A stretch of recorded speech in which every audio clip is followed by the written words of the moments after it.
ఈ ఆహారంలో మనకి సాధారణంగా దొరికే పోషకాలనేవి చాలా విలువైనవి. అదే అసాధారణంగా అంటే కావాలని చేసే ఈ కెమికల్స్ యాడ్ ఏమైతే చేస్తామో పర్మిట్ అయినా అంటే పర్మిషన్ ఇస్తుంది గవర్నమెంట్. కొన్ని కెమికల్స్కి మాత్రం పర్మిషన్ ఇస్తుంది. ఉదాహరణకి చూడండి, నేను చిన్నప్పుడు తినేటప్పుడు చూసినప్పుడు కొన్ని ఐస్లో కలర్స్ ఉండేవి, బాగా మంచి బ్రైట్ కలర్స్ మాట. ఆ కలర్స్ కొన్ని బ్యాన్ అయినాయి. ఇప్పుడు అలాంటి కలర్స్ ఉన్న ఐస్లు కానీ దొరకట్లేదు. వీధుల్లో వచ్చి అమ్మేవారు.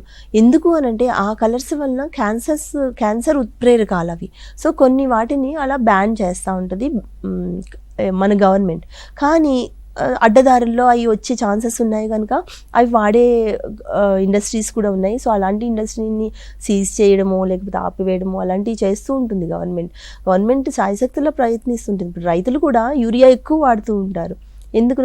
పంట పొలాలకి యూరియా ఎక్కువ వాడటం వల్ల వాళ్ళకి ఎక్కువ ఉత్పత్తి వస్తుంది అనుకుంటారు, కానీ వాళ్ళకి కావాల్సిన మోతాదులో వాడినప్పుడు కూడా అంతే ఉత్పత్తి వస్తుంది. అది గమనించకుండా ఎక్కువ యూరియా వేసినప్పుడు ఏంటంటే అది కెమికల్ లాగా కన్వర్ట్ అయ్యి అది మనకి క్యాన్సర్ ఉత్ప్రేరకాలలాగా తయారవుతుంది అన్నమాట.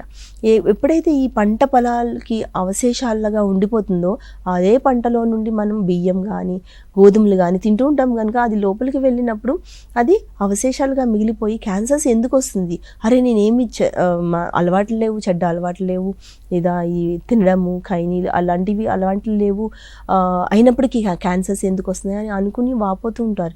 ప్లాస్టిక్స్ వాడడం కానీ, ఇప్పుడు వాటర్ తాగుతున్నామంటే ప్లాస్టిక్స్, ఒక సింగిల్ యూజ్ ప్లాస్టిక్స్ అనేది ఓకే, ఒక్కసారి యూజ్ చేసి పక్కన పడేస్తాం. కానీ అదే బాటిల్ని 10 సార్లు 30 సార్లు వాడినప్పుడు ఏంటంటే క్యాన్సర్ ఉత్ప్రేరకాలు తయారవుతుంటాయి. సో ఈ విధంగా మనం అనవసరమైన వాటిని తెచ్చుకుంటున్నాం అన్నమాట. ఇప్పుడు జంక్ ఫుడ్లో ఎందుకు మనకి శారీరకంగా చూస్తే కనుక జంక్ ఫుడ్ తీసుకున్నప్పుడు అందులో ఏమీ ప్లాస్టిక్స్ లేవు, ఓకే అది పక్కన పెడదాము, క్యాన్సర్ ఉత్ప్రేరకాలు లేవు అని అనుకుంటాం. కానీ ఆ ఫ్యాట్ అనేది చాలా డేంజరస్ అన్నమాట. ఆ ఫ్యాట్, ఆ కొవ్వు పదార్థం ఏమైతే ఎక్కువ వేస్తూ ఉంటారో ఆ కొవ్వు పదార్థాల వల్ల జంక్ ఫుడ్ తినే వాళ్ళకి ఎక్కువగా ఫ్యాట్ పెరిగిపోతూ ఉంటుంది. కాళ్ళల్లో, థైస్లోను, ఇంకా ఈ తొడల భాగంలోను మరియు పొట్ట భాగంలో ఎక్కువగా పెరిగిపోతుంది.